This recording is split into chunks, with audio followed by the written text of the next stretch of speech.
He treated her like an actual piece of trash, and the judge just let him walk out.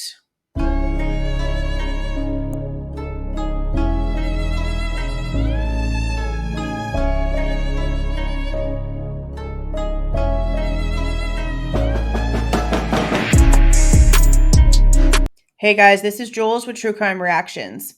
Disclaimer. Everything stated in this video is my opinion and my opinion only. And just like everything else in these cases we discuss here on this channel, everything is alleged. I brought you the missing case of Megan BOS a few weeks ago, and unfortunately there has been an update. Megan has been found deceased and there has been an arrest. Now, this is just an insane twist to this.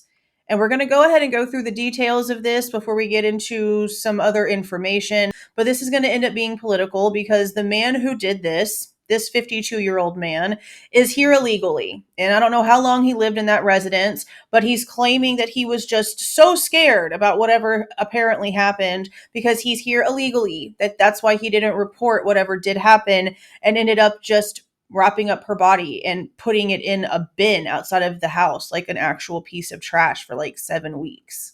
But him being here illegally did not stop the judge from allowing him to walk out with literally no bond, no monitoring, no nothing, just stipulations that obviously somebody here illegally are not going to pay attention to when it comes to actually following rules. So I don't know why judges still think that criminals are going to give a crap about rules, but here we are once again living in a completely redundant reality.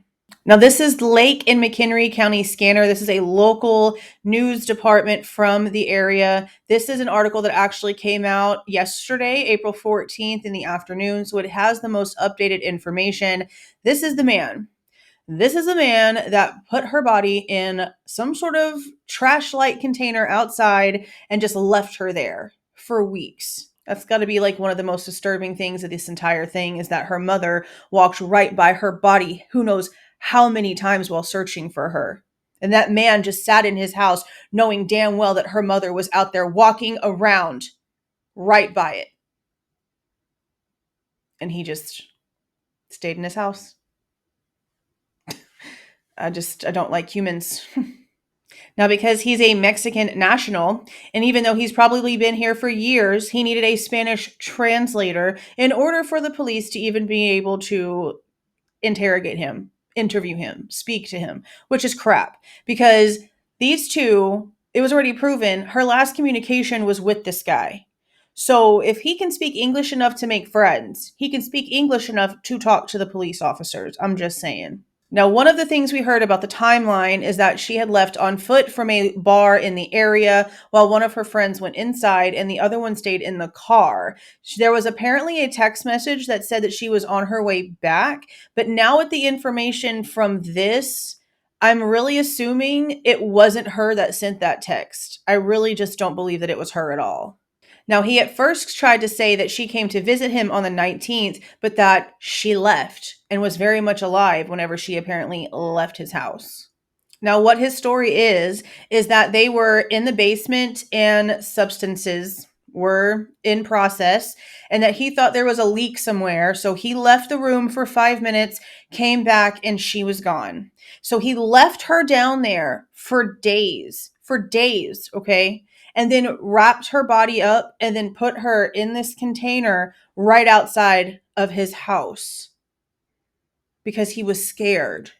Now, we don't actually know if that's the truth or not. Apparently, according to the information that has come out, there is no sign of struggle or trauma to her body, as far as they can tell, because mind you, this happened February 19th. I'm recording this on April the 15th.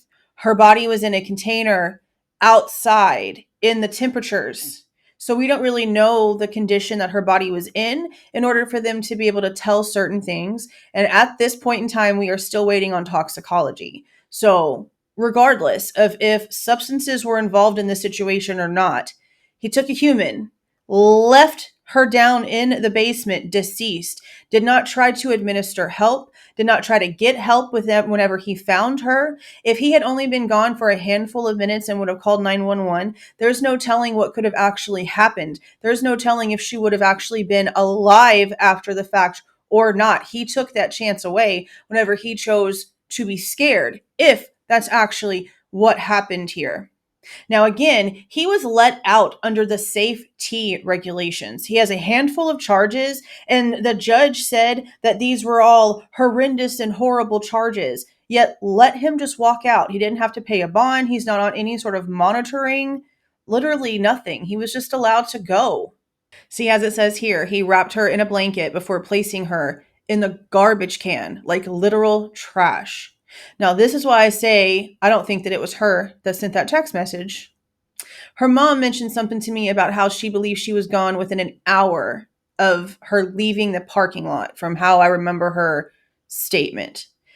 This says he broke her phone and threw it in a trash can.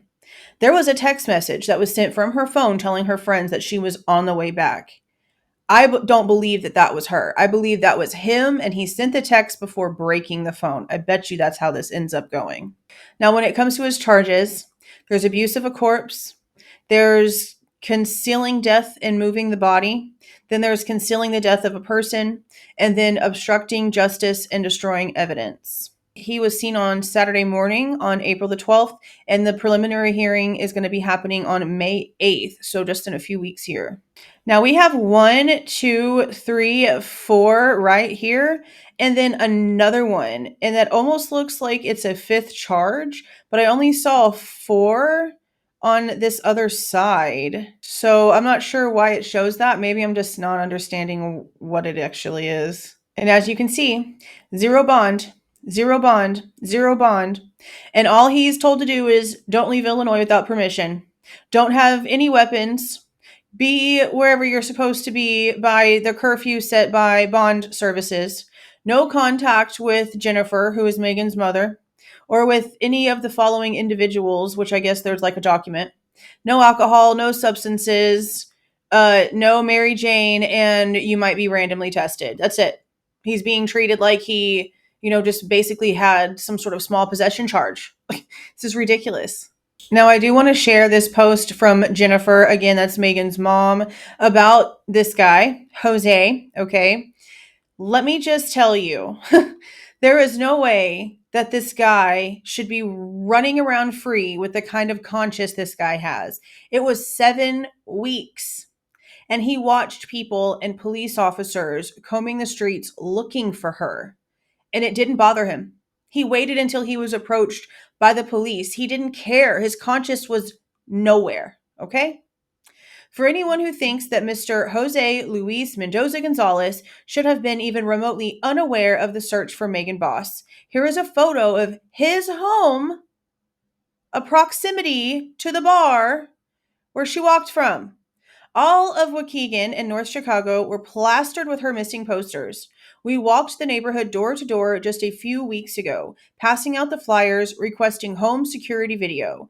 Yalman Street was first on the list, so it was either handed to him, left on his door handle, or taped to his mailbox. Additionally, a close friend of Megan's and I went looking around the neighborhood for her a week after I reported her missing, so mid-March. Her friend knocked on this man's door while I waited on the street in front of his house. There were cars in the driveway, and you could smell food cooking, but no one answered the door. Mr. Jose Luis Mendoza Gonzalez has admitted that he was inside at the time and knew we were looking for her. He has watched her family and friends suffer and searched desperately for her for 7 weeks. He belongs locked up, not walking the streets, a free man. Exactly. I don't understand how you can do these kinds of things, regardless of what the truth is about how she would have actually passed away. If she did end up taking something and she died that way, and he just literally refused to get help and just literally discarded her like trash, there's no reason for him to be walking around. I'm sorry, not sorry about it, especially since he's not even here legally. He should be being detained just for that alone, if not for this, because of how this judge decided to do things. Again, one of the most disturbing things about this is the fact that he was right there inside of his home, watching as her family and her mother walked around right past the trash can where her body was. It's just so beyond disturbing. So beyond disturbing. But I'm going to keep an eye on this one. And whenever we get another update, I'll make sure to put that out as well. Megan's story needs to be told because, again, regardless of what might have actually happened, because we still don't know, he discarded her like trash. No give a shit whatsoever for human life. Literally at all. At all. I don't understand how someone can see a human just on the floor, completely helpless, and decide to do the most and have no give a shit whatsoever and still sleep just fine at night and go on about their life like nothing happened. I'll never understand that mentality, and honestly, I just don't want to. But let me know how you guys are feeling about this situation down in the comments. If you like the way that I present this information and give my opinion, please don't forget to leave a like on the way out. Subscribe to the channel if you are not subscribed already. And please don't forget to make sure that that notification bell is set to all so you don't miss any of my rants, reviews, reactions, updates, or deep dives. See y'all.